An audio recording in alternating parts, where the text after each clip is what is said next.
Lily had always been a night owl. The quiet hum of the city sleeping was her favorite soundtrack. Tonight was no different.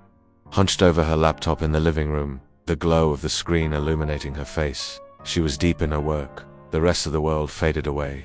That's when she heard it, the familiar, gentle creak of the front door. A small smile touched her lips.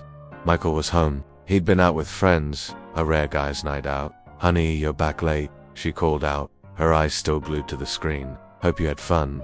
Silence. That was odd. Usually, he'd call back, maybe make a joke about how she was still awake.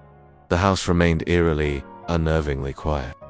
She finally looked up from her work, a flicker of unease starting to bloom in her chest. She glanced over at the digital clock on the cable box. 2:37 a.m.? Okay, that was late, even for him. "Michael," she called again, her voice a little louder this time, a little more strained. Still nothing, just the low hum of the refrigerator from the kitchen. With a sigh, she pushed herself up from the couch. Maybe he was trying to be quiet, not to disturb her. She walked towards the front door, the floorboards cooled beneath her bare feet. But when she reached the entryway, her unease turned into a cold spike of confusion. The deadbolt was thrown. The door was locked from the inside. She jiggled the handle just to be sure. It didn't budge.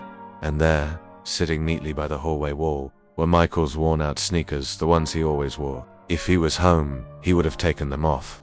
But if he wasn't home, how were they here? And who had opened the door? Her heart began to thud a frantic rhythm against her ribs. She pulled out her phone, her fingers fumbling as she dialed his number. It rang once, then went straight to voicemail. "Hey, it's Michael, leave a message." And the cheerful, recorded voice felt like a mockery. Panicked now, a cold dread seeping into her bones, she began to search the house. "Michael, this isn't funny," she yelled, her voice trembling. She checked their bedroom, the guest room, the office.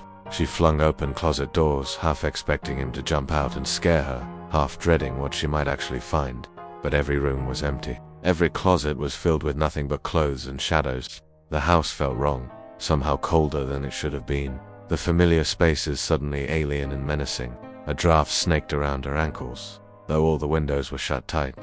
That's when she heard it. It was the softest, faintest sound, like a breath of air given a voice. A whisper. It seemed to come from the hallway, just out of sight. Out may the voice was thin, desperate, and achingly familiar. Lily froze, every muscle in her body tensing. It sounded like Michael, but it was distorted, weak. She followed the sound, her heart pounding a deafening drum in her ears.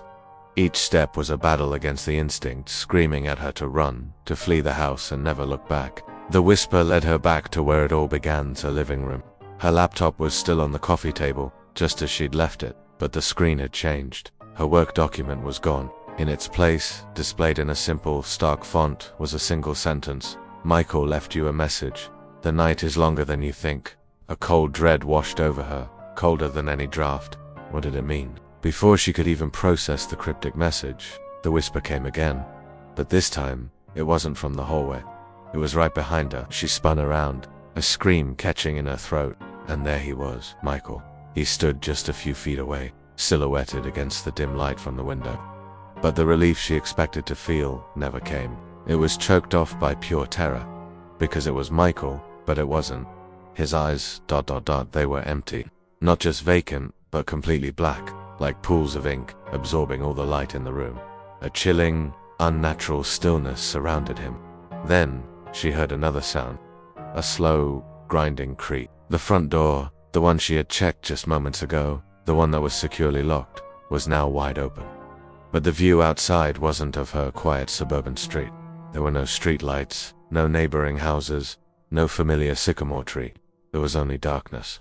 An absolute, endless void that stretched on forever, swallowing the very concept of distance. And in that suffocating blackness, far away but perfectly clear, Lily saw a figure. A faint, lonely silhouette, standing motionless in the infinite night, as if it was waiting for her.